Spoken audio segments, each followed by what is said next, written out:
اس video میں ہم توانائی کے تحفظ کو سمجھنے کا یا انگریزی میں جسے ہم کہیں گے کنزرویشن آف انرجی کو دیکھنے کا ہم ایک اور طریقہ دیکھیں گے جسے ہم LOL ڈائیگرامز کہتے ہیں۔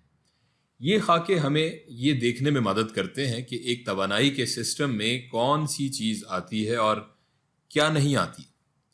اب سسٹم کی توانائی سے مراد یہ ہے کہ ہم یہاں کوئی شے لے لیں گے اور اس کی توانائی کو یہاں لکھ لیں گے اس گراف میں یا اس خاکے میں، اور یہاں ہمارے پاس بائیں جانب ابتدائی توانائی کا گراف ہے اور اس طرف حتمی توانائی کا گراف ہے، اور یہاں بیچ میں دائرے میں ہم لکھیں گے وہ تمام اشیاء جو کہ ہمارے سسٹم کا حصہ ہیں، اور اسے ہی ہم توانائی کا سسٹم کہتے ہیں۔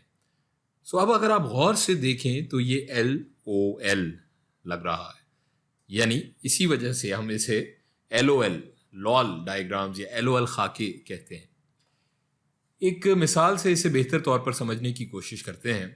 فرض کرتے ہیں کہ ہمارے پاس یہاں ایک بلاک ہے جو کہ زمین سے کچھ h اونچائی پر موجود ہے، اور جب ہم اسے نیچے چھوڑیں گے تو یہ نیچے کی جانب گرے گا۔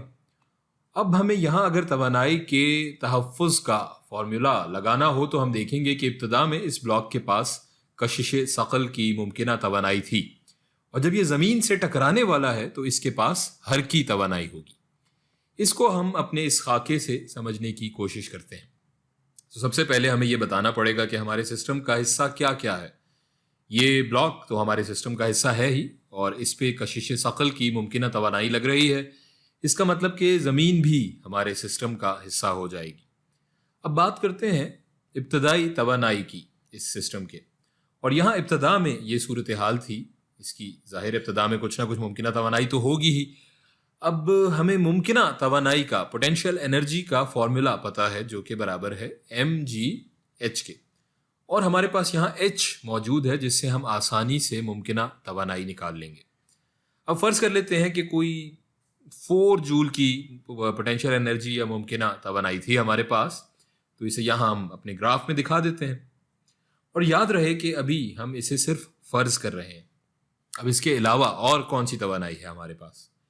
یہاں ابھی ہم نے اس بلاک کو چھوڑا نہیں ہے نیچے، اور چھوڑنے والے ہیں، اس لیے اس کی ویلوسٹی یہاں 0 ہوگی۔ اس کا مطلب ہے کہ اس کی حرکی توانائی بھی 0 ہی ہوگی۔ تو یہاں ہمارے پاس ابتدا میں صرف یہ کشش ثقل کی ممکنہ توانائی تھی۔ اب ہماری حتمی حالت اس سسٹم کی یہاں ہوگی جب یہ بلاک زمین سے ٹکرانے والا ہے، ٹکرایا نہیں ہے، ٹکرانے والا ہے، جہاں میں نے یہ F لکھا ہے۔ اب یہاں ہمارے بلاک کے پاس صرف حرکی توانائی ہوگی، کیونکہ اس بلاک کی ویلوسٹی بہت زیادہ ہوگی، اور یہاں ممکنہ توانائی نہیں ہوگی کیونکہ ہم نے فرض کیا ہوا ہے کہ h تو 0 کے برابر ہے۔ اس حساب سے اگر ہم اسے mgh میں ڈالیں تو ہمارے پاس ممکنہ توانائی 0 ہی آئے گی، یعنی ابتدائی ممکنہ توانائی ساری حرکی توانائی میں تبدیل ہو جائے گی، یعنی ہمارے پاس یہاں 4 جول کی حرکی توانائی آ جائے گی۔ تو اب آپ کے ذہن میں یہ سوال آ رہا ہوگا کہ کام کی ویلیو برابر ہوتی ہے توانائی کی منتقلی پر، تو اس کا مطلب کہ یہاں زمین اس بلاک پر کام کر رہی ہے، مطلب زمین سے توانائی منتقل ہو رہی ہے اس بلاک میں، تو اس حساب سے زمین کی توانائی کم ہونی چاہیے، اس بلاک کی بڑھنی چاہیے، لیکن یہاں تو یہ دونوں توانائیاں برابر آ رہی ہیں۔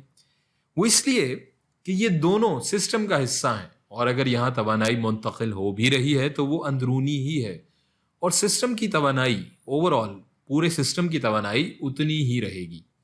ہاں اگر یہاں بیرونی کوئی توانائی موجود ہوتی تو اس کا اثر اس سسٹم پر آتا، اسی لیے اس خاکے سے ہم توانائی کا تحفظ نکال سکتے ہیں یا اسے دیکھ سکتے ہیں۔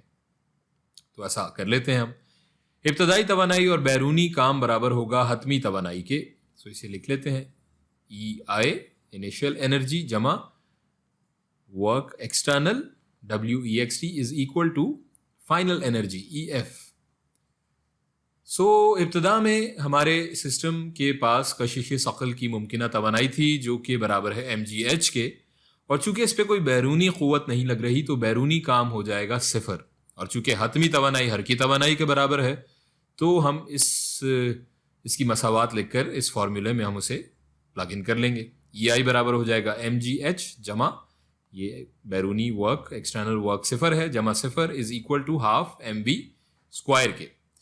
تو یہ دیکھ کر ہم بتا سکتے ہیں اس مساوات کے مطابق کہ جتنی توانائی ابتدا میں تھی اتنی ہی آخر میں بھی رہی یا ہے. اس کا مطلب ہے کہ توانائی محفوظ رہی اس سسٹم کی.